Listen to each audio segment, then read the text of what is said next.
Marcus woke up to another gray morning, the kind of morning that carried the weight of 1,000 invisible burdens pressing down on his chest. At 17, he had already endured more loss than most people face in a lifetime. The pandemic had stolen his mother from him, leaving a hollow void in the spaces she once filled with warmth, laughter, and care. Every corner of his small bedroom whispered memories that now hurt more than they comforted. The routine he once found solace in, school, casual chatter with friends, small everyday joys, had become a constant reminder of what he had lost.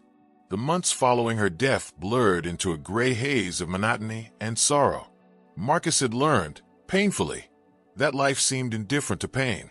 His father was distant, working long hours just to keep the bills paid, leaving Marcus to navigate grief alone. Friends drifted away or became strangers in different cities, consumed by their own teenage challenges. And somewhere amidst all this, the empty spaces left by love and support began to suffocate him. He was sinking quietly, a depression creeping into his bones, silent and persistent, stealing motivation for school, for his part-time job at the local diner, and even for the few moments of respite he used to find in music and video games. Each day at the diner was a battle against exhaustion and hopelessness. The sizzling fryers, the clatter of plates, and the constant hum of conversation were no longer comforting sounds. They became background noise to a life that felt increasingly meaningless. Marcus calculated his meager wages, trying to figure out how he could stretch them to cover both necessities and the small tribute he wanted to make for his mother's birthday. The realization hit him hard. There was no way. He couldn't celebrate her memory in the way he wanted. The emptiness pressed heavier, and now, with no other option, he was moving to his grandmother's house, back to the same neighborhood he had once called home as a child. Memories of summer afternoons running through the streets, of laughter and playful fights, came back, bitter and sweet. The nostalgia was sharp, piercing, a reminder of happier times that were now just shadows. Moving back felt like surrender, like admitting that life had won yet again. The first week in his grandmother's house was heavy with silence. Her living room smelled of old furniture and faint spices. The walls held years of family history, photos of relatives he barely knew, and reminders of a life that had continued without him. Marcus wandered through the rooms, his chest tight, wishing he could disappear into the floorboards and never have to face anyone. But life didn't allow hiding. School, responsibilities, chores, they waited for him like relentless shadows. Even simple acts felt monumental. Preparing breakfast, setting the table, tidying his room. Each task was a reminder of the weight he carried. The absence of his mother was a constant ache, a gnawing presence that followed him through every action. And yet, in the quiet moments, when he thought no one was watching, Marcus allowed himself to grieve. Tears slipped silently in the dark corners of his room. He whispered her name under his breath, hoping, foolishly, that somehow it would reach her. It was during one of these quiet, lonely evenings that he remembered the old football he had hidden in the back of his closet. Dusty, worn, and forgotten, it seemed to call out to him. Marcus picked it up, the leather cold and familiar in his hands. Memories of childhood games, of dreams he once held, and of laughter shared with friends all surged up. For a moment, he imagined a world where he could run freely, strong and capable, free from the crushing weight of loss. The fantasy was brief, almost cruel in its fleeting comfort, but it ignited something faint, fragile, a spark. Days passed slowly, each blending into the next like the pages of a book that had already been read too many times. Marcus wandered through his grandmother's neighborhood with a sense of displacement, half remembering the streets he had once known, half dreading the familiarity of them. The faces of neighbors and old friends blurred past him, strangers now in a world that had moved on without him. And yet, something about being back in this place stirred old memories.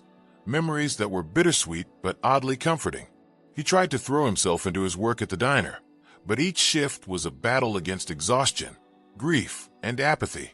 Customers chattered around him, some friendly, some impatient, yet their words were muffled, as if a glass wall separated him from the world.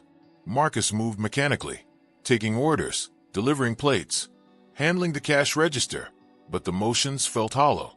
He longed for distraction, for something to pull him out of the endless cycle of gray mornings and sleepless nights. At night, lying in bed, he would stare at the ceiling and think of his mother, her laugh, the soft way she called his name, the warmth of her presence. All of it had vanished in an instant, leaving a void so vast that he often felt it would consume him entirely. There were nights when the grief was so heavy that it pressed down on his chest, making it hard to breathe. Tears would flow quietly, silently, like a river that refused to dry. He whispered her name, hoping against reason that somewhere, somehow, she could hear him. One evening, while organizing some old boxes in the attic, Marcus found an old notebook tucked beneath the floorboards. Its pages were filled with memories, sketches, dreams he had once written as a child. Flipping through them, he was struck by the clarity of his younger self, a version of him that had hope, ambition, and light in his eyes. The contrast with the boy he had become was staggering. Yet in those pages, he found something small but undeniable, a reminder that he had once dreamed, and perhaps he still could. The discovery of the notebook sparked something in Marcus. It was not a grand revelation, not a solution to his despair, but a tiny glimmer of possibility. He began to think about what it meant to honor his mother's memory, to live in a way that carried forward her love and guidance. These thoughts were fragile, easy to dismiss, yet they were a start. They reminded him that life, even when dark and unyielding, sometimes offered glimpses of light. His first attempt at reclaiming even a small part of his old self was simple, a jog around the block. The neighborhood streets were quiet in the early morning, dew glistening on the asphalt, and the chill of the air made his lungs burn with effort. At first, every step was heavy, his body unaccustomed to movement after months of neglect. But as he ran, he felt a faint sense of freedom, a reminder that he still had strength, still had the capacity to act, to push against the weight of his sorrow. The jogging became a ritual, a fragile thread connecting him to a version of himself that he feared was lost forever.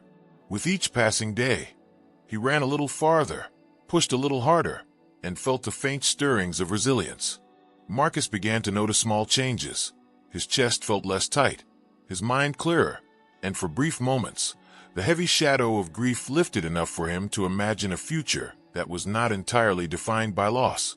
School continued, a monotonous rhythm of lectures, assignments, and whispered conversations he barely followed. Marcus moved through the halls like a ghost, avoiding most interactions. Some classmates asked about his mother, but he could never find the words to respond. Grief, he realized, was isolating in ways no one could truly understand. And yet, even in this isolation, he began to observe his surroundings differently.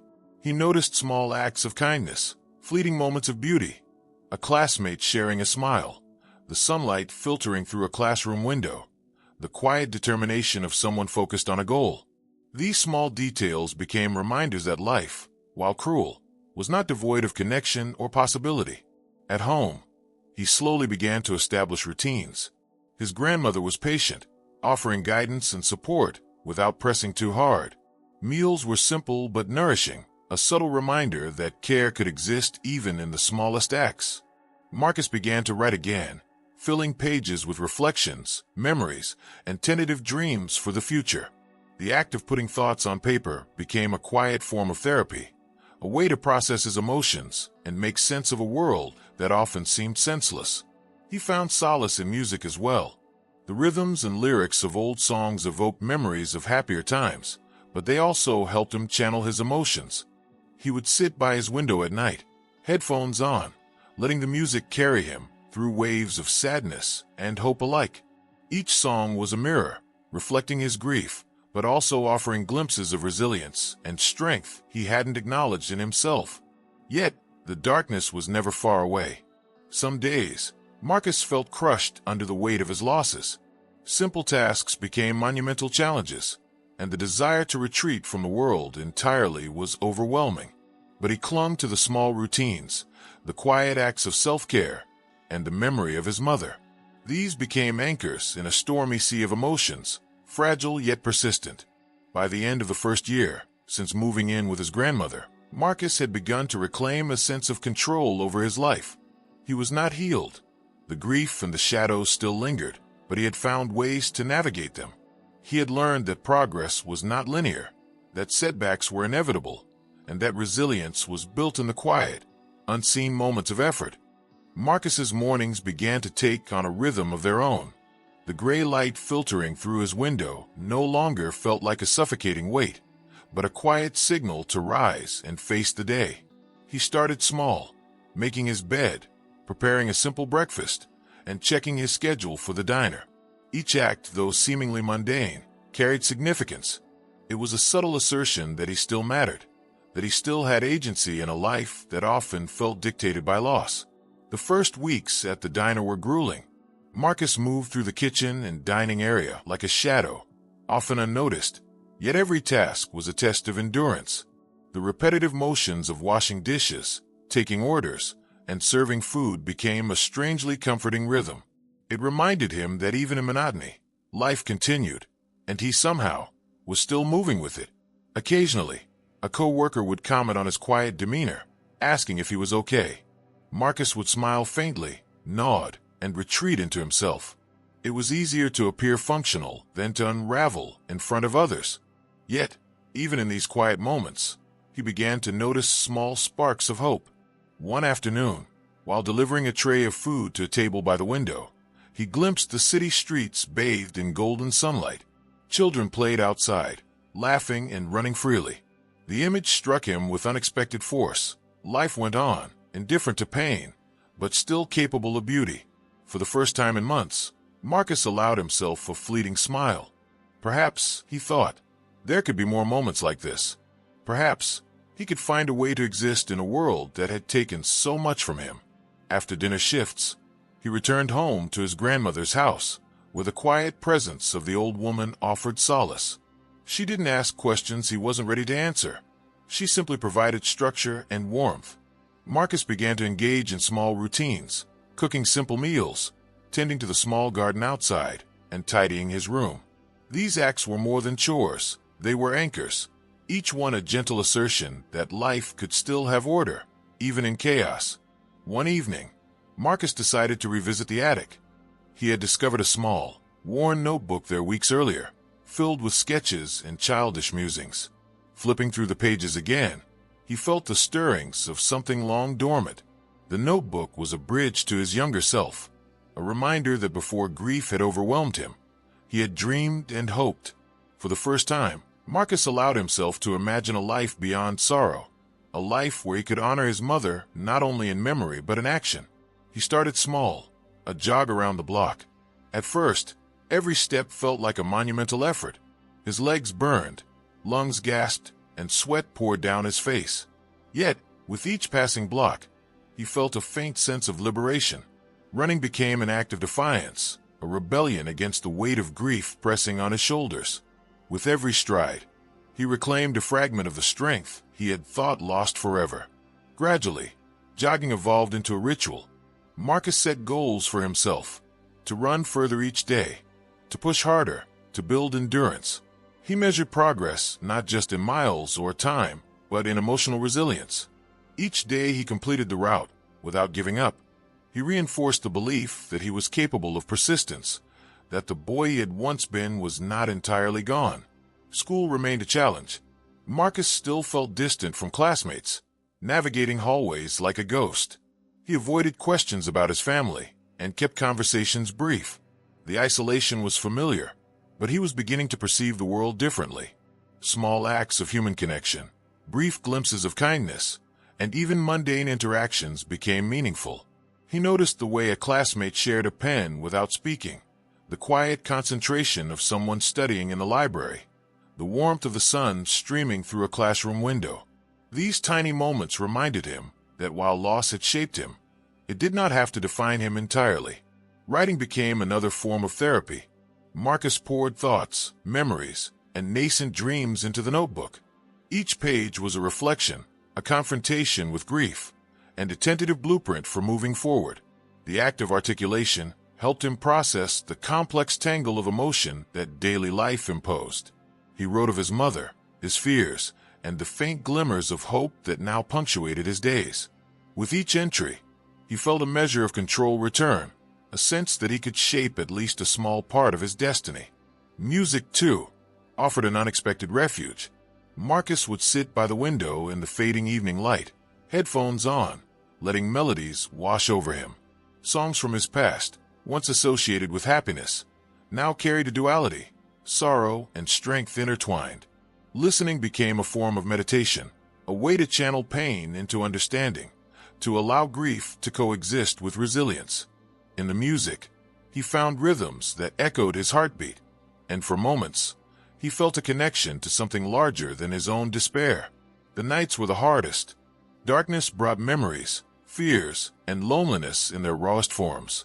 Marcus often lay awake, staring at the ceiling, feeling the hollow ache of absence. But even then, he clung to routines, jogging, writing, music as lifelines.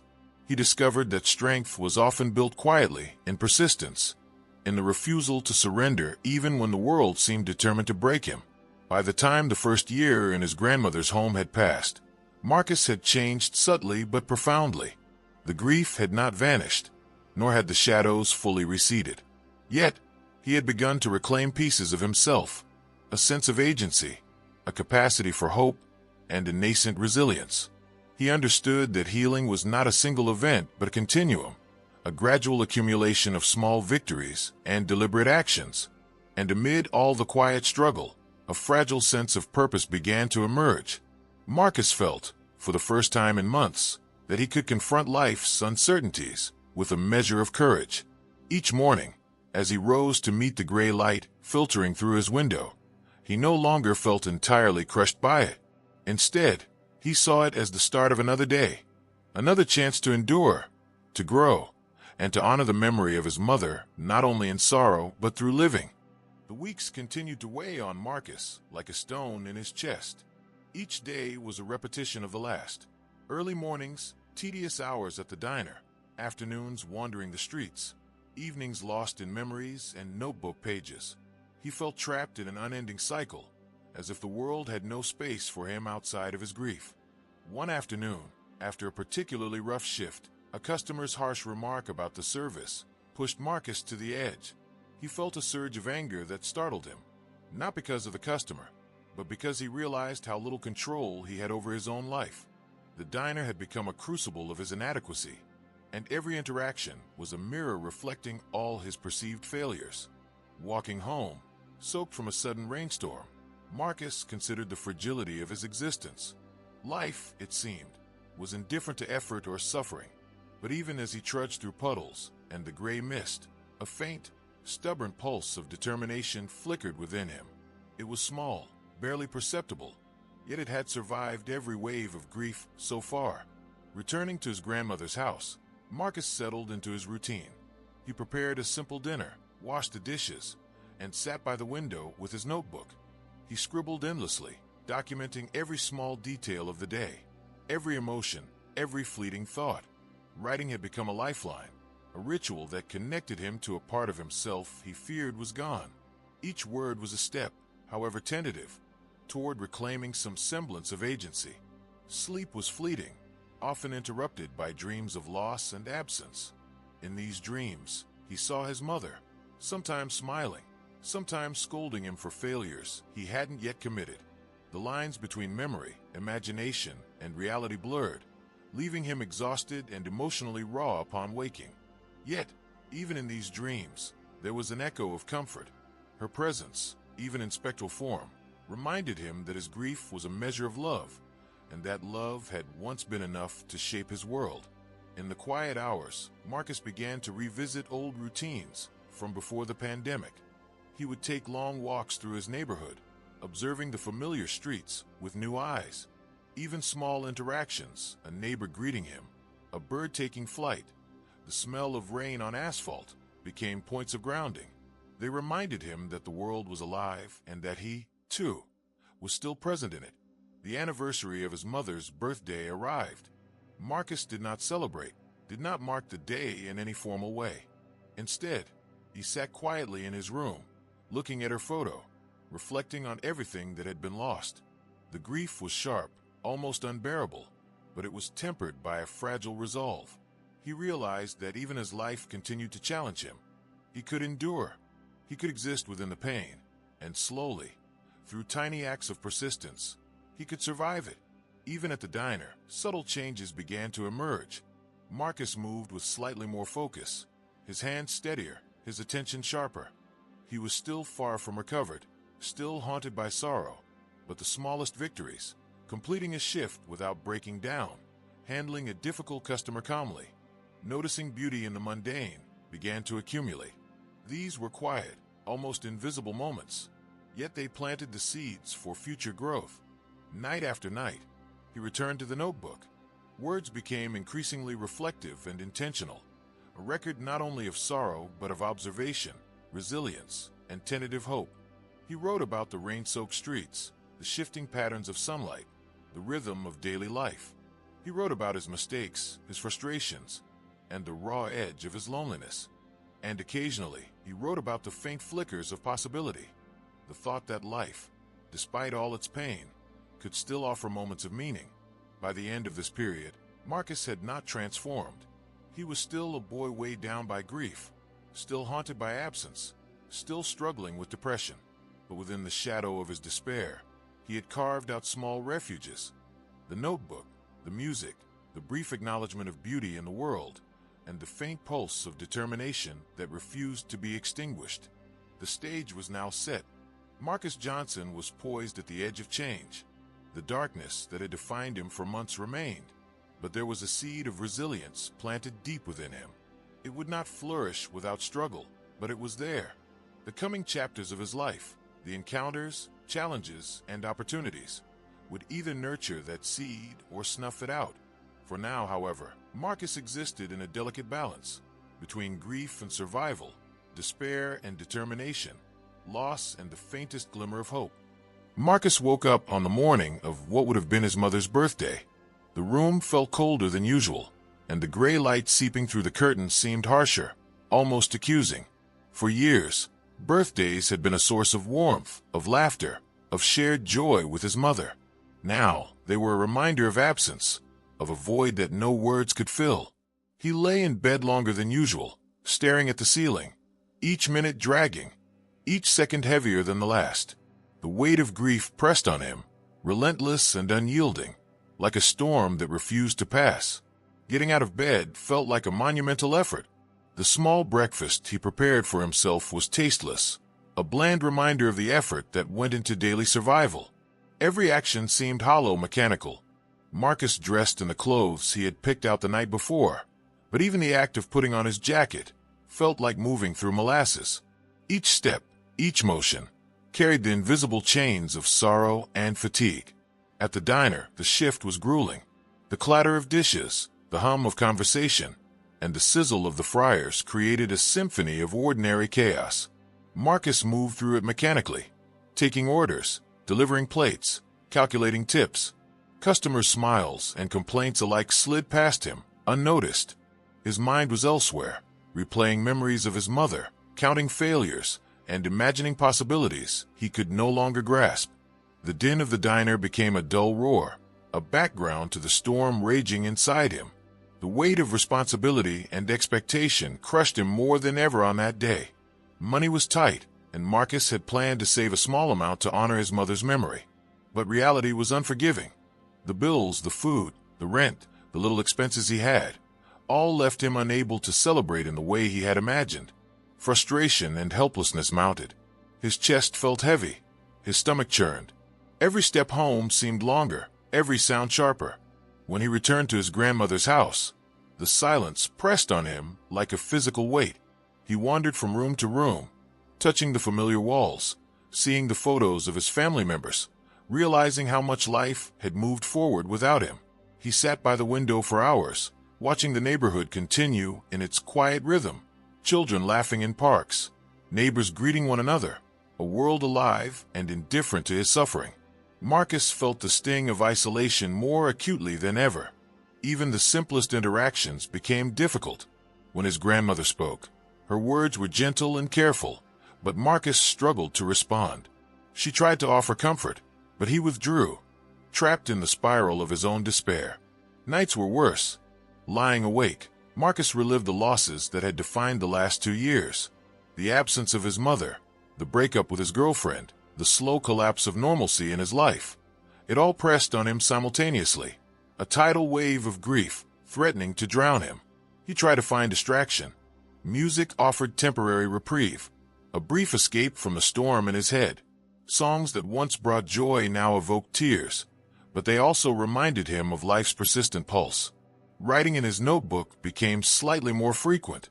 He wrote rambling notes, reflections, scraps of poetry, memories of better times, but the words often felt empty, incapable of filling the chasm inside him. The diner remained a crucible of frustration. Each mistake, each complaint, each small failure felt magnified. Marcus noticed the judgmental looks of coworkers, the impatient gestures of customers. The environment, once tolerable, now seemed hostile, a reflection of his inner turmoil. His body tensed under the pressure. His thoughts raced uncontrollably. Anxiety and hopelessness intertwined, forming a cloud that made even simple decisions unbearable. Days blurred together, each indistinguishable from the last. Marcus found himself trapped in a monotonous loop, moving through life like a ghost. At the diner, the weight of expectation pressed harder every day. Customers demanded speed, perfection, and cheerfulness he no longer had to give. Each mistake, each spilled drink, each forgotten order felt like confirmation that he was failing not just at work, but at life itself. His colleagues tried to reach him in small ways, a casual question, a passing joke, but Marcus could barely respond. His mind was always elsewhere, entangled in memories of his mother, the echo of her laughter, the warmth that had vanished. He replayed the day he received the news of her death, over and over, each repetition sharpening the pain rather than dulling it. The absence was tangible, like an invisible hand pressing relentlessly on his chest. The anniversary of his mother's passing approached, and the weight of it became unbearable. Marcus couldn't bring himself to celebrate, couldn't summon a smile or a ritual to honor her memory. Instead, he wandered the neighborhood streets, the cold morning air biting his skin, fog curling around street lamps. Memories of childhood ran alongside him like ghosts, summer afternoons with his mother, the smell of her cooking, the way she would guide his hands while doing homework. These memories comforted and tormented him simultaneously. At school, Marcus felt even more invisible than before. Teachers and classmates noticed his withdrawn demeanor, but no one understood the depth of his struggle.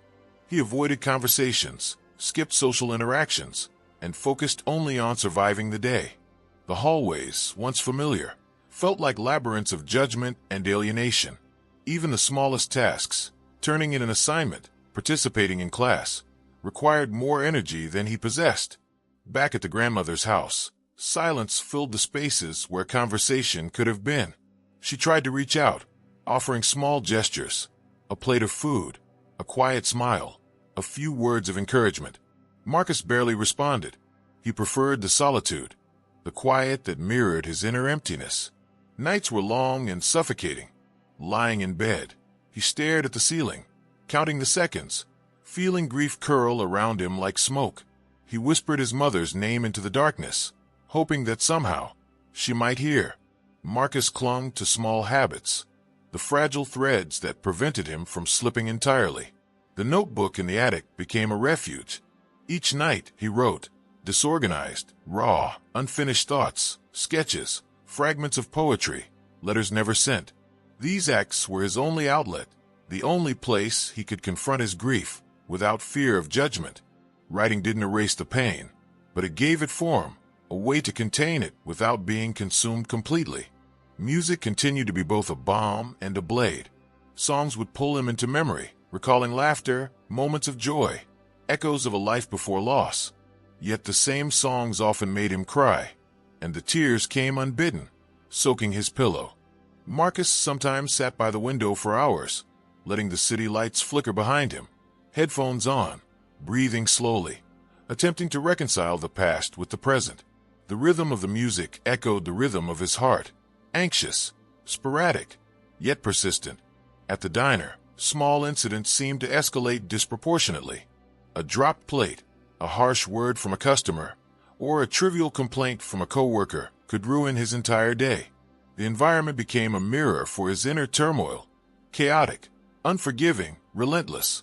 His body tensed, stomach tight, hands clammy. Thoughts spiraled into self-criticism and hopelessness. He began to question his own abilities, imagining that life would never ease its grip, that disappointment would forever define him. One evening, after an especially difficult shift, Marcus walked the empty streets alone. Rain fell softly, soaking his hoodie, dripping down his hair and face. The rhythmic patter of drops on pavement became a soundtrack to his thoughts. The world seemed to continue around him, indifferent to his suffering. He realized, bitterly, that no one could fix the emptiness inside him. He was trapped with his grief, and he had to find a way to survive it on his own. Despite the darkness, tiny sparks persisted. Marcus sometimes noticed the world differently. The way sunlight broke through clouds, the sound of a dog barking in the distance, the faint warmth of a passerby's smile. These moments were fleeting, yet they reminded him that life had facets beyond despair. The realization was subtle, almost imperceptible, but it was enough to keep him moving, one step, one day at a time. He returned home drenched from the rain, shaking slightly, and prepared a small meal. The act of feeding himself, simple as it was, carried significance. Marcus began to recognize that survival itself was an achievement, a testament to persistence in the face of overwhelming sadness. That night, he wrote for hours in the notebook, documenting the day, his feelings, the rain-soaked streets, and the faint, stubborn flicker of hope he refused to name aloud. Marcus woke to another gray morning, the kind of light that seemed to carry its own weight. The air in his room felt heavy, almost viscous, pressing down on his chest as he sat up. His body was stiff from restless sleep, and the memories of the past days, weeks, and months clung to him like shadows. Even the small, mundane acts, brushing his teeth, making his bed, felt monumental. The world outside continued on, indifferent, yet every sound and movement felt amplified to his fragile state. At the diner, the atmosphere was the same. The hum of conversation, the sizzle of fryers, the clatter of dishes. Yet Marcus felt removed from it all. His colleagues moved through the space with practiced ease, unaware of the storm within him. Each interaction, each command, each order that went awry became a mirror, reflecting his insecurities and his profound sense of loss. He moved mechanically, his mind elsewhere, revisiting memories that brought both warmth and unbearable pain. The memory of his mother surfaced relentlessly. Her laughter, her voice, the gentle way she would guide his hands. These recollections came unbidden, cutting through the monotony of his existence. The anniversary of her death remained unmarked in any celebratory sense, yet it hovered like a specter, reminding Marcus of what had been taken from him. His grief was raw and present, unrelenting, a constant companion. At home, the silence was absolute. The grandmother tried to bridge the gap with quiet gestures, preparing a meal, offering soft words, but Marcus's withdrawal was total. He existed in a liminal space, neither fully engaged with the world nor entirely isolated from it. Nights were the hardest. He lay awake, staring at the ceiling, and allowed memories to flood his mind. The breakup with his girlfriend, the daily struggles at the diner, and the absence of his mother created a suffocating mix, one he could neither escape nor control. He sought refuge in the notebook he had found months before. Each night, he poured thoughts into it, fragmented poetry, letters never sent, observations of the world around him. Writing became a form of therapy, a tether to his own existence, a way to organize the chaos inside. Words, though incapable of filling the void, provided structure to the unstructured, order to the disorder of his emotions. Outside, the neighborhood carried on with its quiet rhythm. Children played in the distance, unaware of the storm brewing inside Marcus. Neighbors exchanged greetings, dogs barked, the wind rustled leaves, and yet none of it reached him fully. He moved through the streets like a shadow, feeling simultaneously invisible and hyper-aware, a silent observer in a world that seemed to have left him behind. Even small tasks became monumental challenges. Ordering groceries, handling cash, interacting with customers. All of it required a concentration he struggled to maintain. His body often reacted before his mind could fully process, a twitch of impatience, a frown that creased his youthful face, hands that shook slightly from the weight of invisible burdens. Anxiety and depression intertwined, each feeding the other, forming a spiral that seemed impossible to escape. Music remained his only true solace. Songs that once brought joy now evoked tears, yet their rhythm and lyrics offered moments of escape.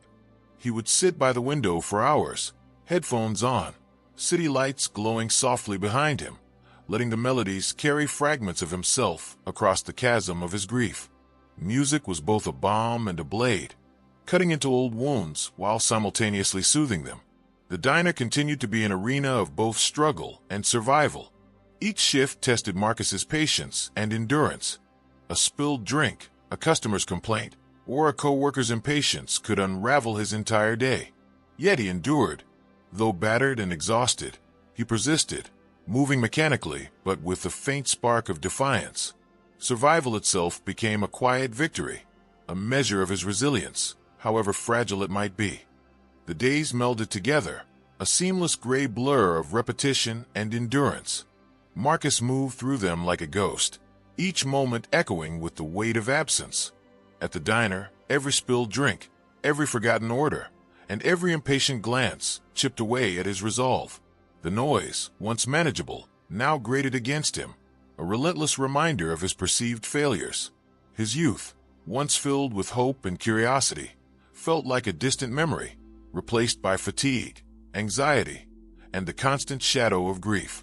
His walks through the neighborhood became longer, more aimless. The streets, once familiar and comforting, now seemed endless corridors of introspection. Rain, fog, and the soft gray light of early mornings accompanied him, wrapping him in a cocoon of muted melancholy. Even the vibrant pulse of life around him, children playing, neighbors chatting, birds taking flight, could not penetrate the fog of his mind. He observed without participating, a spectator in his own existence. At night, Marcus returned home to the dim comfort of his grandmother's house. He would prepare a simple dinner, wash the dishes, and retreat to his room, the notebook once again his confidant. Hours passed as he wrote, his words flowing in messy, raw lines, capturing fleeting thoughts, fragments of memory, and the tangled knot of emotions that had become his constant companion. Each line, each sentence, was both an outlet and a reflection of the deep, unyielding solitude he felt. Music remained a lifeline. The rhythm and lyrics penetrated the gray, offering moments of connection to a world he felt increasingly estranged from. He listened to songs that mirrored his pain, sometimes crying silently, letting the melodies carry away fragments of grief, if only for a moment. In those fleeting intervals, he felt a strange mixture of vulnerability and strength, a reminder that even in darkness, there were threads of light. School became a battleground of silent struggle.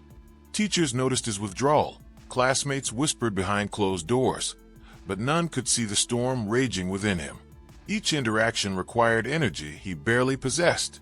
He learned to navigate corridors and classrooms with a practiced neutrality, hiding the turmoil behind a mask of quiet indifference. The pressure of expectations from family, society, and himself weighed heavily, exacerbating feelings of inadequacy and isolation. At the diner, subtle shifts began to emerge.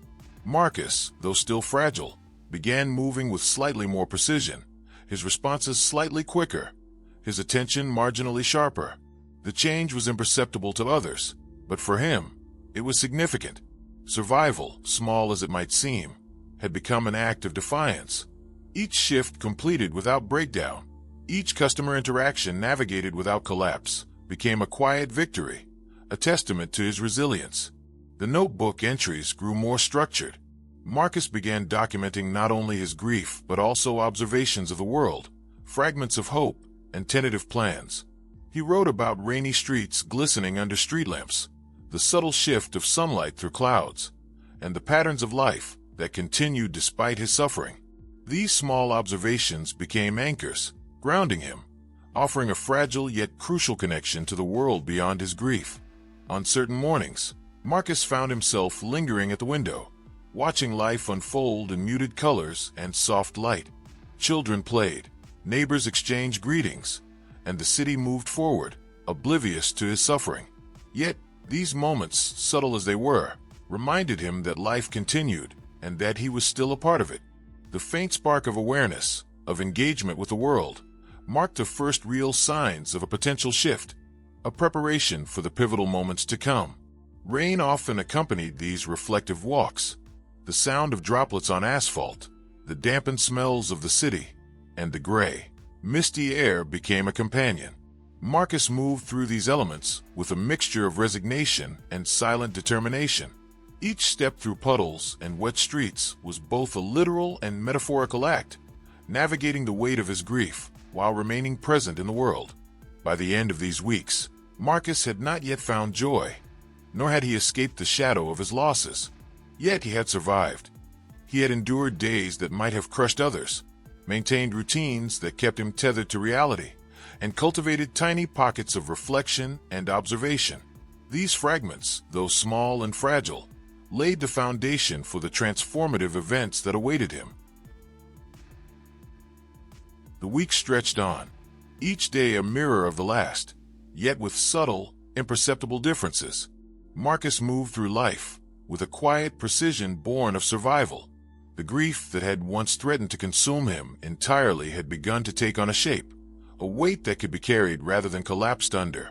Though his world was still shadowed, small fissures of light began to penetrate the darkness. At the diner, Marcus noticed these fissures more than anyone else could. He began to recognize moments where his actions mattered, even slightly. A customer's smile in response to a well-prepared meal, a co-worker's subtle nod of approval, the brief, quiet appreciation of someone noticing his presence. These small acknowledgments were fragile yet sustaining. They were reminders that he still existed meaningfully, that his efforts were not entirely invisible. Walking home after long shifts, he found himself more attentive to the world around him. The rain no longer felt solely oppressive. It washed streets clean and reflected the muted lights of the city in a way that was quietly beautiful. He began noticing small patterns, the rhythm of life continuing beyond his immediate pain. Children splashing in puddles, dogs chasing after thrown sticks, the distant chatter of neighbors. These were not distractions from his grief, but subtle proof that life persisted, and he persisted along with it. His evenings remained dominated by the notebook, now a companion more than a refuge. He wrote about his day, recording interactions, thoughts, and observations with increasing clarity. Each entry, while acknowledging sorrow, began to hint at resilience. He wrote of endurance, of survival, and of the faint glimmers of possibility that life might yet offer.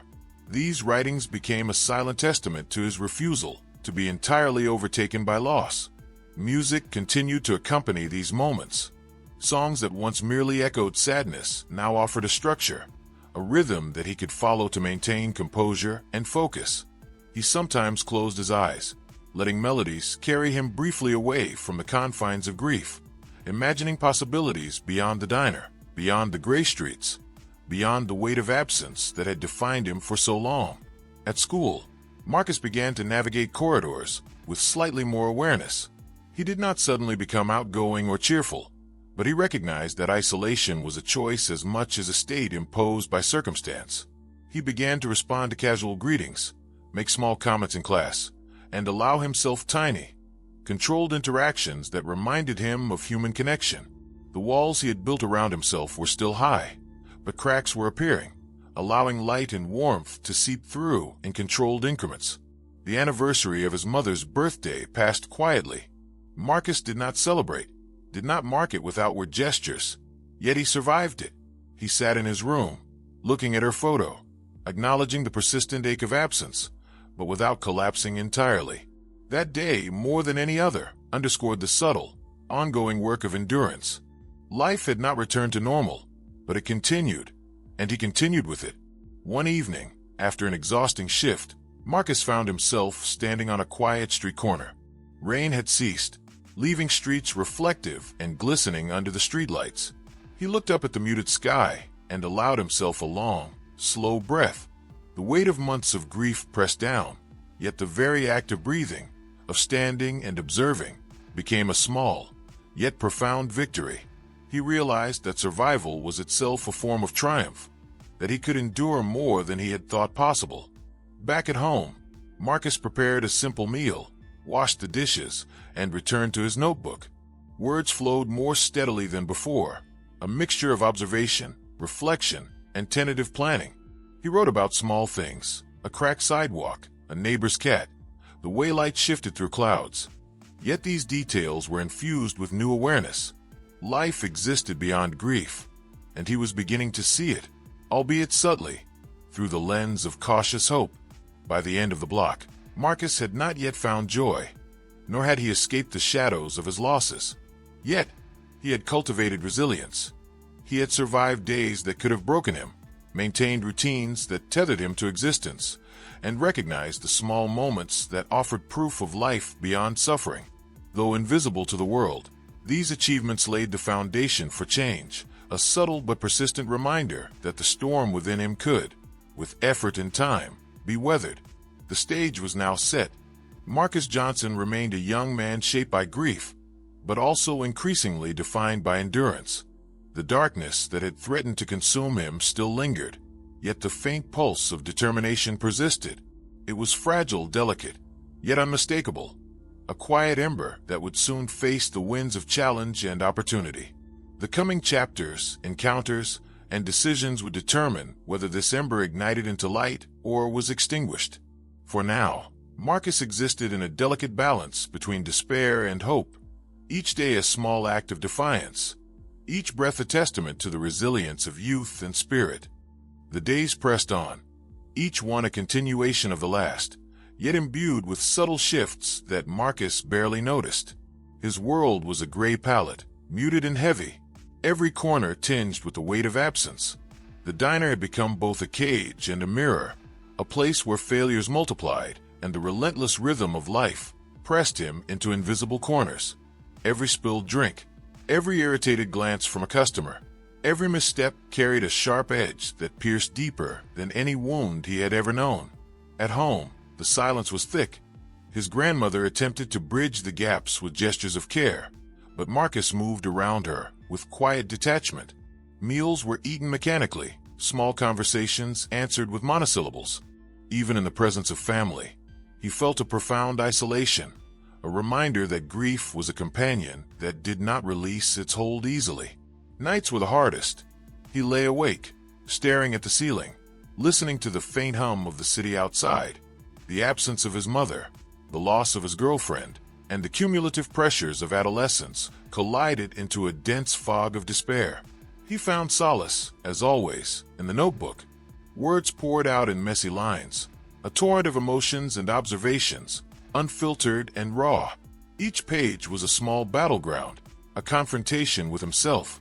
He documented not only his pain but the minutiae of life, the pattern of rain on the window, the shifting angles of streetlights, the distant laughter of children in a park. These fragments of life, captured in ink, were his fragile anchors to a world that sometimes felt alien and unyielding. At the diner, small crises erupted constantly. A customer's impatience could unravel him for hours. A co-worker's sarcasm could haunt him long after the shift ended. Marcus moved through the chaos like a specter, visible but not fully present, acting out roles expected of him while simultaneously drifting in his internal world. Yet, these very challenges were shaping him, teaching endurance in the most brutal and unrelenting way. The memory of his mother was ever present, a shadow that stretched across every space he occupied. He remembered her warmth, her guidance, the laughter that once filled rooms now silent. On certain nights, he would sit by the window, staring at her photograph, speaking softly to the image, letting the words hang in the air without expecting any reply. These moments were a mixture of grief and catharsis, a necessary confrontation with a loss that refused to fade. Marcus's interactions at school remained strained. Teachers observed his withdrawal, classmates whispered, yet none penetrated the surface of his isolation. The hallways, once familiar and comforting, now felt labyrinthine, corridors of judgment and indifference. Even the smallest tasks, turning in an assignment or participating in class, required an expenditure of energy he could scarcely afford. Anxiety and depression intertwined, creating a web that threatened to ensnare him completely. Rain became both companion and mirror. The soft patter against windows, the slick glistening streets, the smell of wet asphalt and earth. All these elements reflected his internal landscape. He wandered the streets after shifts, letting the cool, damp air wash over him. Each step both literal and symbolic, moving forward despite the oppressive weight of his emotions. Music was a fragile lifeline. Certain songs echoed his pain, drawing tears and releasing tension, while others provided a rhythm that grounded him, offering brief but meaningful respite. He sat for hours by the window, headphones on, allowing melodies to carry him temporarily from the gray streets, the diner, the memories of loss. Music became a language through which he could process grief without words, a quiet bridge between the internal storm and the external world. Even in the dim light of his room, Marcus began noticing tiny shifts in himself. He recognized endurance where once there had been only collapse. Small victories, completing a shift without breakdown, maintaining focus during school, finishing a notebook entry, became proof that survival was possible. Though fragile, these moments planted seeds of resilience that he had not realized existed. His grandmother's quiet presence offered subtle guidance. She did not demand conversation, nor did she press him to display emotions he could not muster. She existed as a constant, a stable reference point in a world that had otherwise become unpredictable and harsh. Her small gestures, a plate of food, a gentle touch on the shoulder, a kind smile, reminded Marcus that connection was possible, even in the shadows. As the days lengthened into weeks, Marcus's reflections grew deeper. He began to write about not only the pain but the faint glimmers of possibility. The streets reflecting light after rain, a child's laughter breaking the monotony, the pattern of his own breathing as a marker of life persisting. He documented his failures alongside his endurance, recognizing that resilience was not the absence of struggle, but the act of continuing despite it. Evening walks became rituals. Marcus moved through quiet neighborhoods, observing life without fully participating, taking in sounds, smells, and movements with a heightened awareness. He noted the way light shifted across surfaces, the subtle patterns of human behavior, the way life continued irrespective of his personal suffering. These observations were not distractions, but exercises in grounding, providing proof that the world existed beyond grief and that he remained a part of it. The routine that had once felt suffocating began to take on a subtle rhythm. Marcus's movements, though still weighed by grief, became slightly more intentional. Each step through the streets, each interaction at the diner, each turn of the notebook page was a small act of defiance. Survival, he realized, was itself a quiet rebellion against the weight of loss that pressed relentlessly against him. His grandmother continued to be a quiet anchor in his life. She offered no solutions, no platitudes, only presence and subtle gestures that reminded him of stability. She left meals for him, adjusted the small details of the home to make daily life easier, and allowed him the space to exist without judgment. Her understanding was tacit but profound. She knew that Marcus could not yet be saved by words alone. He required the gentle, unwavering presence of someone who simply endured with him. At the diner, the world demanded action. Marcus moved through the space with mechanical precision, yet there were moments where awareness peeked through. A brief smile from a customer, the subtle nod of a co-worker, a plate returned cleanly without incident. These small victories accumulated quietly, reinforcing the notion that persistence had meaning. Each shift, though arduous, became a measure of his endurance and a testing ground for his slowly emerging resilience. The notebook became a repository not only of grief but of observations that bordered on revelation. Marcus documented the faint textures of life, the way rain pooled in the cracks of sidewalks, the rhythm of cars passing distant streets, the patterns of leaves shaking in the wind. These fragments, minute and often overlooked by the world, were his markers of continuity, proof that life persisted and that he too persisted alongside it. Music remained a bridge, a conduit for emotions that could not be verbalized. Certain melodies allowed him to release grief in controlled ways, while others structured his thoughts, helping him regain composure after long shifts or tense encounters. He sat with headphones pressed to his ears, notebook beside him, letting rhythms guide him through the fog, offering temporary but necessary relief from the relentless weight of emotion. Even school began to register as a series of navigable tasks, rather than insurmountable obstacles. Marcus engaged slightly more with teachers and peers, allowing himself micro-interactions. A brief comment, a nod, a quiet response. Each small act was a testament to his incremental progress, a subtle rebellion against the inertia of isolation and despair. Though fragile and tentative, these moments revealed the capacity for engagement and resilience that had lain dormant beneath the surface of grief. Rainy afternoons became a stage for contemplation. Marcus would walk alone, letting the cold, damp air surround him, reflecting on both the absences and the possibilities that remained. The streets, wet and reflective, mirrored his internal landscape. Each step through puddles, each breath of damp air, reinforced his growing awareness that persistence, no matter how small, was a form of survival and, eventually, strength. Even in his moments of deepest isolation, Marcus began to notice the faintest indications of change. A slight shift in focus during a conversation, a completed notebook entry without collapse, a calm handling of a stressful situation at the diner. These were imperceptible to outsiders, but for him, they were milestones. They marked the emergence of endurance and the first signs that the shadow of grief might be tempered, if only slightly, by determination. The city itself became a canvas for reflection. Marcus observed the subtle ways life continued. Children chasing balls through puddles, neighbors tending gardens, cats slinking along fences, the flicker of streetlights against darkened buildings. These observations, simple yet profound, reminded him that the world operated on a scale larger than individual pain, and that his presence, though small, mattered in ways he was only beginning to recognize. Nightly reflections in the notebook grew more structured. Marcus began recording not just grief, but strategies for endurance, patterns of daily life, small achievable goals, observations of human behavior, and moments of connection. He documented failures alongside successes, understanding that resilience was not the absence of struggle, but the ongoing act of engagement despite it. By the end of this period, Marcus had not yet found relief from grief, nor had he emerged from the shadows entirely. But he had survived. Each day, each interaction, each page written was a thread of continuity that tied him to life. The slow accumulation of these threads created a fragile web of resilience, a foundation upon which the transformations of the coming blocks could be built. The nights grew quieter, each one a subtle canvas upon which Marcus painted his thoughts and emotions.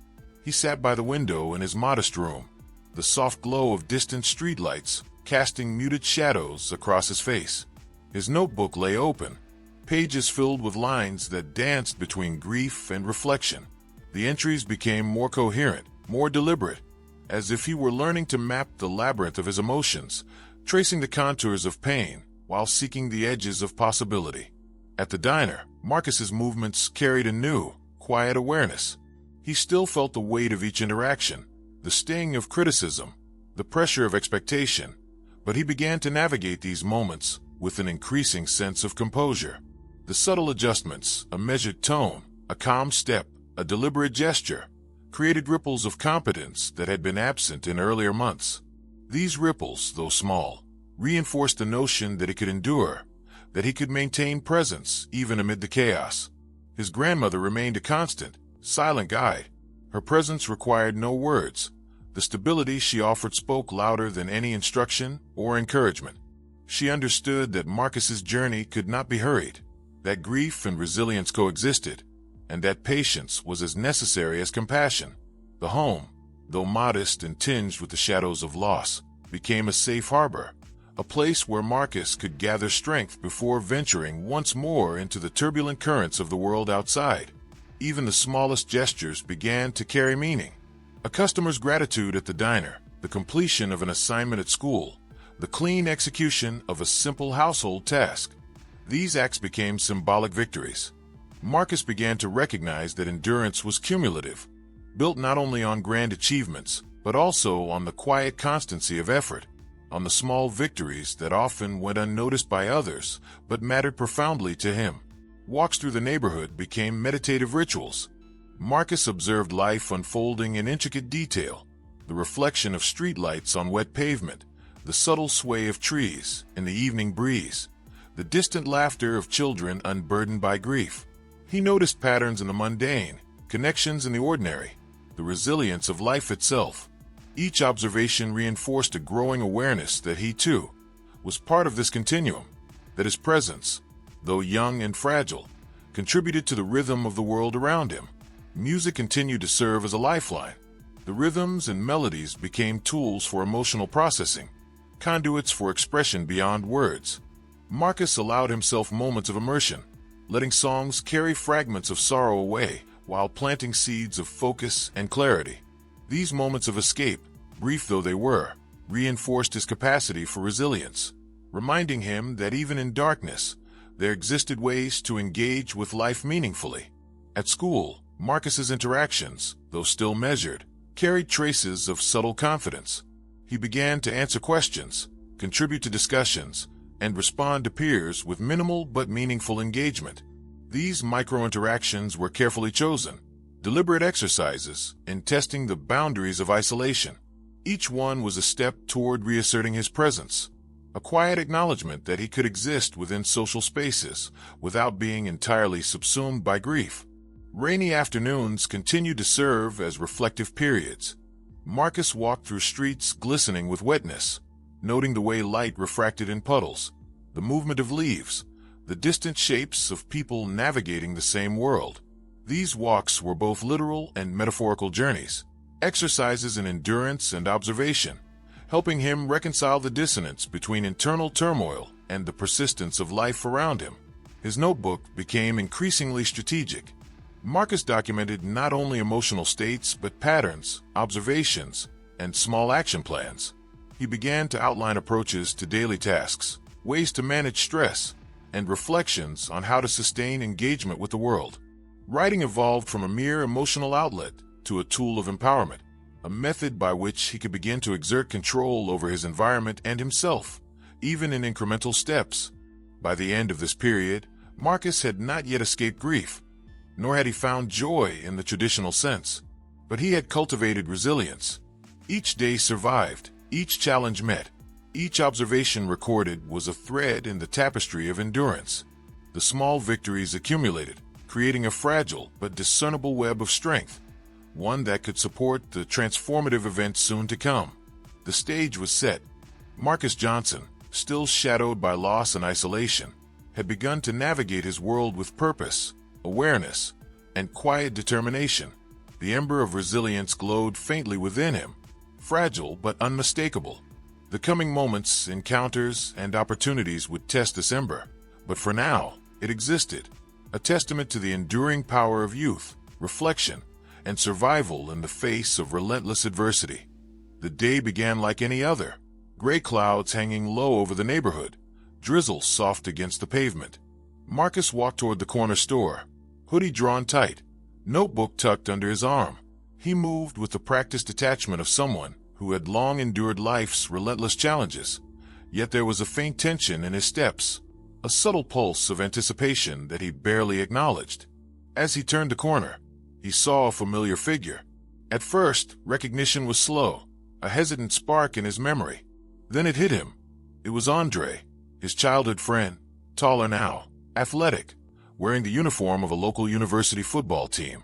Marcus froze for a moment, uncertainty mixing with curiosity, then approached, a hesitant smile forming. "Marcus, is that you?"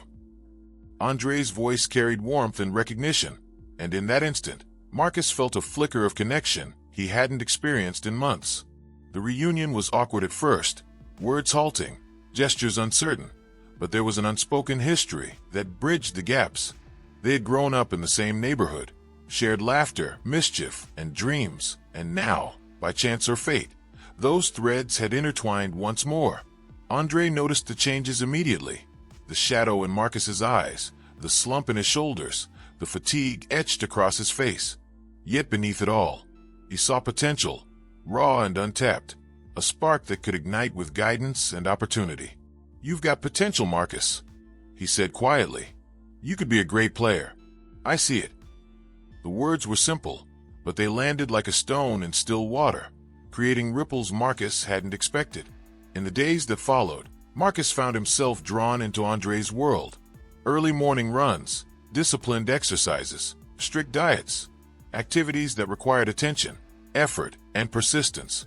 At first, Marcus struggled.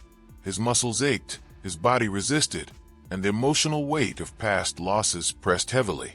Yet, for the first time in months, there was structure, a framework that demanded engagement with the world rather than withdrawal from it. Training became both physical and emotional therapy. Each sprint, each drill, each push-up was not merely exercise but a declaration. He existed. He could act. He could change. Andre's guidance was patient yet firm, offering correction, encouragement, and subtle challenges that pushed Marcus beyond the inertia that had dominated his life. The gym, the field, the morning runs, all became arenas of transformation, spaces where grief was acknowledged, but not allowed to define every movement. Nutrition and self-care followed. Marcus began eating with purpose, planning meals, hydrating, and learning to respect the needs of his body. It was a revelation, small, deliberate actions contributing to strength, resilience, and clarity. Each meal prepared with attention, each hydration break taken seriously, each recovery period observed became part of a larger tapestry of self-reclamation. As weeks passed, Marcus noticed subtle changes. His posture improved, his gaze sharpened, his movements carried a confidence that had been absent. The depression that had clung so tightly loosened, not fully, but enough to allow moments of focus, small glimpses of hope. He discovered that discipline was not punishment but empowerment. That effort could reshape both body and mind. Andre's encouragement was unwavering. You've got more than skill, Marcus. You've got heart, and heart will take you further than talent alone. These words became a mantra, echoing in Marcus's mind during runs, drills, and solitary moments. He repeated them silently, allowing them to anchor him when fatigue, doubt, or sadness threatened to overwhelm. The notebook, once a repository of grief, began to evolve. Marcus documented training sessions, observations of his body's responses, reflections on endurance, and moments of subtle joy. Each entry was a measure of progress, a record of transformation, a bridge between past despair and emerging possibility. The act of writing reinforced discipline, mindfulness, and self-awareness, solidifying the changes he was experiencing. In the evenings, after exhausting days of training, Marcus walked home through familiar streets, now imbued with a subtle sense of purpose. The rain no longer mirrored only sorrow, but also the cleansing and renewal of effort.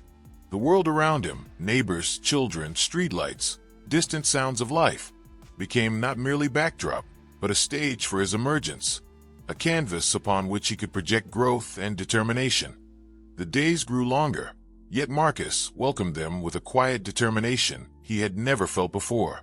Each sunrise marked not just the passage of time, but the opportunity to engage with life actively rather than retreat into despair. Andre's presence became both a challenge and a support system, offering structure without judgment and motivation without force. The balance was delicate but effective. Marcus began to feel the first tangible results of consistent effort. Morning runs became ritualized. Marcus pushed through fatigue, each step pounding the wet pavement like a drumbeat of defiance. His lungs burned, his legs ached, but he continued, driven by the quiet encouragement in Andre's words and the stubborn resilience that had been forming during months of isolation. The neighborhood, once a corridor of grief, transformed into a training ground. Each familiar street and sidewalk now holding a promise of progress and subtle triumph. On the football field, Andre introduced drills that tested speed, agility, and reflexes. Marcus struggled initially, missteps and frustration threatening to overwhelm him, but Andre's coaching was steady, patient, and incisive. Focus on your body, Marcus. Listen to it. Move with intention, he would say. The repetition and discipline began to teach Marcus that control over his body was control over his mind, that effort could channel emotion rather than letting it dictate every action. Nutrition became a lesson in self-respect. Andre guided Marcus through balanced meals, teaching him the importance of proteins, carbohydrates, and hydration for optimal performance. At first, Marcus resisted, clinging to old habits of convenience and indifference. Yet as he experienced improvements in energy, focus, and mood, the small sacrifices of discipline became investments in himself. Meals were no longer just sustenance, but statements of care, rituals reinforcing the idea that he mattered, that his body and mind were worth attention. Sleep and recovery became equally important. Marcus learned to respect his body's limits, embracing rest not as laziness, but as essential preparation for growth. Evenings were no longer filled solely with the weight of grief. They became structured opportunities for reflection, planning, and consolidation. He reviewed training notes, monitored his physical progress, and analyzed moments of weakness and strength, all within the pages of his notebook. Writing evolved into a strategic exercise, a tool for both mental and physical mastery. Gradually, subtle changes manifested. Marcus moved with greater confidence, his posture improved, his gaze sharpened, and his interactions carried a quiet assertion. The depression that had once clouded his perception receded, replaced not by unbridled happiness, but by a tempered awareness that effort yielded tangible results. Each drill completed, each mile run, each meal planned and consumed became a marker of transformation. Andre's encouragement remained consistent yet nuanced. "Heart, Marcus. That's what sets you apart. Discipline alone won't carry you. You need drive, passion, and belief in yourself." These words became a silent mantra during runs, field drills, and moments of doubt. Marcus repeated them internally, letting them anchor his determination even when physical exhaustion or lingering emotional shadows threatened to pull him under. Even in moments of solitude, Marcus felt a shift. Walks home from training were no longer solely reflective of sorrow, but also opportunities to consolidate progress. He observed life with a new lens, the pattern of streetlights on wet pavement, the rhythm of distant footsteps, children laughing despite the gray evening. Each observation reinforced a growing understanding that life persisted, that he was part of it, and that his actions mattered. The notebook, now a hybrid of diary and training log, captured this duality. Marcus recorded not only exercises, times, repetitions, and nutrition, but also reflections on emotional state, fatigue, and breakthroughs. He noted patterns of improvement, moments of clarity, and flashes of determination that signaled real change. Each page represented a negotiation between the past that had wounded him and the future he was actively constructing. By the end of these weeks, Marcus's transformation was evident, though not complete. He had not erased grief, nor had he forgotten loss, but he had created structure, discipline, and purpose. The ember of resilience, once faint, now glowed steadily. Each day of training, each calculated meal, each reflective entry in his notebook became a building block, creating a foundation on which larger achievements, personal, athletic, and emotional, could be built. The stage was shifting. Marcus Johnson, still young and shaped by hardship, had begun to rewrite his narrative. The foundations of strength, discipline, and connection with Andre were laid, signaling the first real steps toward emergence from the shadows of despair. The next chapters promised tests of skill, endurance, and character. But for the first time in months, Marcus faced them not as a passive victim of circumstance, but as an active participant in his own transformation. Marcus's body had begun to respond in ways he had never imagined. Muscles that had long been dormant now moved with a strength and coordination he had not previously experienced. Each sprint, each drill, each calculated repetition became a testament not only to physical growth, but to the evolution of his mind and spirit. Discipline had become more than routine. It was a declaration of existence, a refusal to be defined solely by grief or circumstance. Andre pushed him further, guiding Marcus through increasingly complex drills, teaching him the strategies and nuances of football at a level he had never considered. Marcus struggled at first, every misstep a reminder of past self-doubt and hesitation, yet the guidance was patient, the encouragement steady, and the challenges achievable with focus. Slowly, the confidence began to replace fear, not all at once, but in gradual increments that built upon one another. Nutrition, once neglected, now became a science Marcus respected and embraced. Meals were no longer just sustenance, they were tools for performance and recovery. He learned to balance proteins, carbohydrates, and hydration strategically, understanding the direct link between care for his body and success on the field. Each conscious choice became a reinforcement of self-worth and commitment, a subtle but powerful act of reclaiming control over life. Sleep and recovery were equally crucial. Marcus learned to recognize the importance of rest, of honoring his body's limits without guilt. Nights became structured, not merely as a retreat from activity, but as deliberate periods for growth. He reflected on training, reviewed notes, assessed performance, and considered strategies for improvement. The notebook evolved into a living map of progress, a bridge connecting the man he was with the athlete he was becoming. The shifts were not only physical but emotional. Depression no longer held him in absolute dominion. Moments of doubt and fatigue persisted, yet Marcus now possessed tools to confront them. He reminded himself of Andre's words, "Heart, Marcus. Discipline without heart is empty. You must believe in yourself." These words became internalized, echoing during moments of stress, guiding him through pain and uncertainty. Even mundane tasks were imbued with purpose. At the diner, Marcus moved with renewed awareness and efficiency. Homework was completed with focus, reflecting the discipline learned in training. Home life, while quiet and shadowed by past loss, became a controlled environment in which small victories were recognized and celebrated internally. Each action, no matter how minor, was a brick in the foundation of resilience being constructed. The transformation was visible to others. His posture improved, his gaze sharpened, and his presence carried a quiet authority. Friends and acquaintances began noticing changes, subtle confidence, composure, and a focus that distinguished him from before. Marcus, however, remained grounded, aware that true growth required continued effort, humility, and vigilance. His walks through the neighborhood were no longer solely contemplative. Marcus now observed with intent, assessing his environment, understanding patterns, and internalizing lessons about movement, rhythm, and strategy that could translate to the field. Life became both a laboratory and a training ground, each interaction and observation contributing to a holistic understanding of self, surroundings, and purpose. In the evenings, Marcus reflected on the accumulation of effort. The notebook documented each physical achievement, each moment of emotional breakthrough, and each small victory over inertia. Pages became maps of progress, strategies for continued development, and records of the subtle yet profound transformation occurring within him.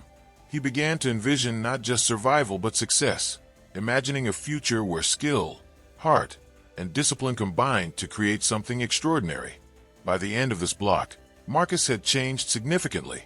The embers of hope that had flickered faintly in previous months now burned with steady intensity. He had not conquered grief entirely, nor had he erased the losses that marked his past, but he had cultivated resilience, discipline, and purpose. The foundation was laid for excellence on and off the field, a stage set for the challenges and triumphs that awaited in the coming chapters. The stage was ready. Marcus Johnson, still shaped by hardship yet strengthened by effort, stood on the threshold of transformation. The friendship with Andre, the rigor of training, the discipline of nutrition, and the mindfulness cultivated through reflection had converged to create a young man poised for greatness. What had once been shadowed by despair now glimmered with possibility, the potential to rise, to excel, and to rewrite the narrative of his life. Brick by disciplined brick, the stadium lights glimmered against the evening sky, cutting through the dim clouds that hung over the campus. Marcus Johnson stood on the sidelines, helmet in hand, heart pounding not only from the rigorous drills of the day, but from the anticipation of what lay ahead. Every step he had taken, the months of grueling training, relentless discipline, meticulous nutrition, and painstaking reflection, had led to this threshold. The noise of the crowd in the distance was distant yet electric, a hum of possibility and challenge. Andre clapped him on the shoulder. "You've earned this, Marcus. Today is yours." The encouragement wasn't empty. It was earned, a reflection of the countless hours Marcus had poured into his own transformation. Marcus nodded, taking in the words, letting them echo in the quiet chamber of focus he had cultivated within himself. The first practices of the day had been grueling. Drills tested his speed, agility, and awareness, pushing every fiber of his body to limits he had only dreamed of before. Yet, Marcus met each challenge with a calm intensity, harnessing the emotional lessons of the past months to sharpen his focus.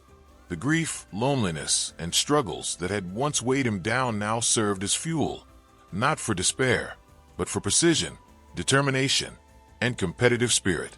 He adjusted his gloves, feeling the texture of the football. Its familiar seams grounding him. Marcus's eyes scanned the field, noting every detail: the positioning of teammates, the stance of opponents, the subtle shifts in wind and turf. Observation, a skill honed during months of reflection and neighborhood walks, translated seamlessly into athletic awareness. Each movement became purposeful, every decision calculated, blending instinct and intellect. As the coach signaled the start of the scrimmage, Marcus's heart steadied. He had faced uncertainty before: the loss of his mother, the end of his first relationship, the instability of home and work.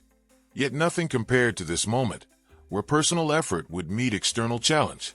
The whistle blew, and Marcus sprinted into action, body and mind synchronized, muscles remembering every repetition, every correction, every lesson from Andre's training sessions. The first plays were a revelation. Marcus moved with fluidity, anticipation, and confidence. His timing, once hesitant, was precise. His decisions, once tentative, were assertive. Each successful pass, catch, and maneuver reinforced the sense of mastery he had painstakingly cultivated. Onlookers noticed, teammates nodded, coaches adjusted their instructions, and even opponents recognized the presence of someone exceptional emerging on the field. Breaks between plays were spent analyzing mistakes, breathing steadily, and refocusing. Marcus's notebook had evolved beyond a mere record of effort. It had become a strategic tool, a repository of insights that informed every move. He recalled observations about body mechanics, footwork, spatial awareness, and psychological readiness. The integration of reflective practice with physical training had created a holistic approach that allowed him to anticipate and adapt with remarkable efficiency. By midday, Marcus felt a profound sense of alignment. The physical exhaustion was present but tempered by clarity of purpose. Each repetition was not only practice but affirmation. He had the capacity, the preparation, and the heart to excel. The cumulative months of training, sacrifice, and introspection had coalesced into performance that transcended the ordinary, hinting at the remarkable potential that awaited further development. The sun dipped lower, casting long shadows across the field as Marcus moved with a combination of grace and raw power. Each play was a culmination of months of discipline, sacrifice, and relentless effort. The crowd's distant roar felt like a heartbeat in sync with his own, a rhythm he had learned to internalize during countless runs, drills, and late-night reflections in his notebook. Andre's presence was steady at his side, offering feedback, encouragement, and quiet reassurance. Remember your training, Marcus. Let your instincts guide you. But don't forget the strategy. You've earned every step you take. Marcus nodded, taking a deep breath, grounding himself in the lessons of the past months. Every drop of sweat, every ache in his muscles, every moment of self-doubt had been a stepping stone toward this realization. He was ready. The scrimmage intensified. Marcus's movements were precise, fluid, almost instinctual. He anticipated the opponent's actions, adjusted his positioning seamlessly, and executed plays with a clarity and focus that surprised even his coaches. Each success built upon the last, a cascade of confidence that reinforced the hard-earned skills of physical and mental preparation. Marcus's notebook had become more than a record. It was a tactical guide. He recalled specific notes on opponents' tendencies, the rhythm of plays, and strategies for exploiting openings. The integration of intellectual preparation with athletic training allowed him to operate at a level that was both instinctive and analytical. Mistakes were noted and corrected instantly, successes internalized as reinforcement for his growing mastery. The hours passed, punctuated by whistle blows and the rhythm of footfalls across the turf. Marcus's endurance, honed through relentless morning runs and disciplined training, allowed him to sustain performance far beyond the typical threshold. Fatigue was present but manageable, his body responding to both conditioning and careful attention to nutrition and recovery. Every action on the field was deliberate, a calculated exertion of effort that reflected months of preparation. By evening, Marcus's performance was undeniable. Coaches began to take note. Teammates looked to him for guidance, and even opponents acknowledged the presence of someone extraordinary. The recognition was subtle but potent, a validation of the countless hours spent in quiet struggle, of battles fought internally and externally. Marcus felt the weight of his past losses, yet now they were tempered by achievement, endurance, and purpose. In quieter moments off the field, Marcus reflected on the journey that had brought him here. Losses, grief, and isolation had once threatened to define him entirely, yet discipline, friendship, and introspection had reshaped the narrative. He realized that strength was not the absence of vulnerability, but the mastery of persistence despite it. Each step, each play, each entry in his notebook was proof of this evolving truth. The following days were marked by continued growth. Marcus's skill set expanded, his confidence solidified, and his presence on the team became influential. His body moved with increasing precision. His mind anticipated scenarios before they unfolded, and his heart carried the quiet fire of someone who had endured hardship and emerged capable of excellence. The foundation laid in previous months, discipline, training, reflection, resilience, had coalesced into a force that could not be ignored. Marcus's family and friends noticed changes, too. The subtle light in his eyes, the deliberate composure of his movements, the quiet assurance with which he navigated interactions, all reflected transformation. He had not forgotten the past, nor had he erased the pain of loss, but he had integrated it into a larger framework of purpose and growth. The young man who once wandered through life weighed down by grief now stood with intention, focus, and potential. Even in moments of solitude, Marcus's evolution was apparent. Walks through the campus, late-night reflections in his dorm, and interactions with peers revealed a balance of humility and confidence. He understood the value of persistence, the necessity of discipline, and the power of self-awareness. The notebook, ever present, continued to serve as a tool of strategy, reflection, and reinforcement, capturing insights that informed both daily life and athletic performance. As the season progressed, Marcus's performance reached new heights. Plays that once challenged him now felt intuitive. Speed, agility, and strength combined with tactical awareness to create a player whose presence could shift the momentum of a game. Recognition from coaches, teammates, and scouts became increasingly frequent, each acknowledgement reinforcing not ego, but the validation of effort, discipline, and resilience. By the close of this chapter, Marcus Johnson had achieved a remarkable transformation. The young man who had once teetered on the edge of despair had become one of the most promising athletes in the university league, a testament to endurance, reflection, and the power of friendship and guidance. Grief remained, but it had been tempered by achievement. Loss existed, but it was now accompanied by purpose. Marcus had reclaimed control over his narrative, shaping it with heart, discipline, and the unwavering belief in his potential. The final game of the season had arrived. The stadium was a cathedral of anticipation, lights blazing against the night sky, the crowd a living pulse of energy.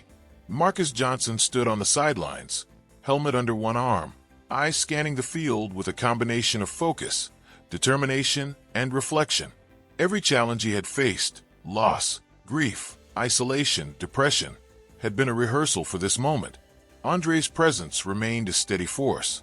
This is your moment, Marcus. Trust yourself. Trust the process. Those words, familiar yet eternally grounding, echoed within him as he tightened his grip on the helmet, adjusted his pads, and stepped onto the field. The weight of expectation was heavy, yet it carried not fear, but empowerment, proof that months of relentless effort had prepared him to seize this opportunity. The whistle blew, and Marcus moved with precision and intent. Each play was a choreography of strength, awareness, and instinct honed over countless hours. Muscle memory and strategic insight intertwined seamlessly, allowing him to anticipate opponents' moves, exploit openings, and execute with almost prophetic timing. The field, once a distant dream, had become an arena in which preparation met opportunity. Spectators leaned forward as Marcus made each play with remarkable composure. Teammates responded to his presence with confidence. Opponents struggled to counter his movements, and coaches observed with growing admiration. The months of disciplined training, mindful reflection, and emotional recalibration had coalesced into performance that was both dynamic and precise. Marcus's notebook, once a refuge of grief, had become a record of mastery. Mental notes about positioning, timing, and strategy informed each decision. Emotional insights gleaned from solitude and struggle guided his temperament and judgment. Each action on the field was an embodiment of the lessons learned through hardship, persistence, reflection, and self-belief. Midway through the game, a pivotal moment arrived.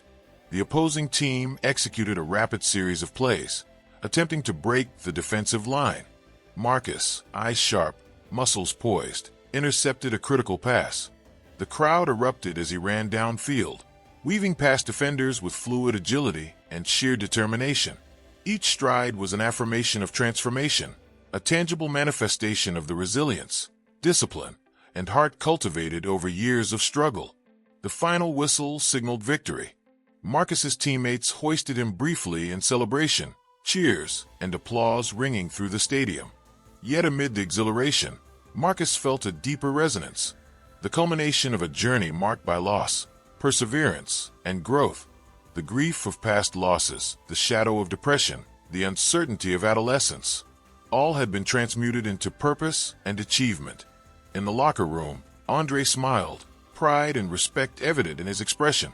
"You did it, Marcus. You've become everything I knew you could be and more." Marcus nodded, acknowledging both the accomplishment and the journey that had led him here. The transformation was complete, not as a sudden triumph, but as the result of sustained effort, discipline, and unwavering determination. Reflecting quietly later, Marcus considered the trajectory of his life. From the depths of despair following personal loss, from the isolation of early grief, and the challenges of adolescence, he had forged a path defined by resilience, growth, and excellence. The young man who had once wandered uncertainly now stood with clarity, focus, and the quiet assurance that comes from true self-mastery. Marcus's story was no longer solely about grief or struggle. It was about transformation, the power of mentorship, the importance of discipline, and the ability to channel pain into purpose. Every step of his journey, the neighborhood walks, the notebook reflections, the rigorous training, the disciplined nutrition, had contributed to the creation of a young man ready to embrace the world, not as a passive participant, but as a force capable of shaping his destiny. The season ended, accolades were given, and recognition came in the form of awards, praise, and newfound respect. Marcus celebrated with teammates, family, and Andre, but the true victory was internal. Mastery over his past, discipline in the present, and clarity about the future. He had not only survived adversity, but had transformed it into a platform for growth, excellence, and hope. As he walked off the field one last time that evening, the lights casting long shadows, Marcus Johnson felt a profound sense of fulfillment. The journey had been arduous, the challenges relentless, but the result was undeniable. He had become the architect of his own narrative, turning loss into strength, despair into focus, and potential into achievement. The story of Marcus Johnson, young, resilient, and unstoppable, had reached a pinnacle, not the end, but a foundation for all the possibilities yet to come.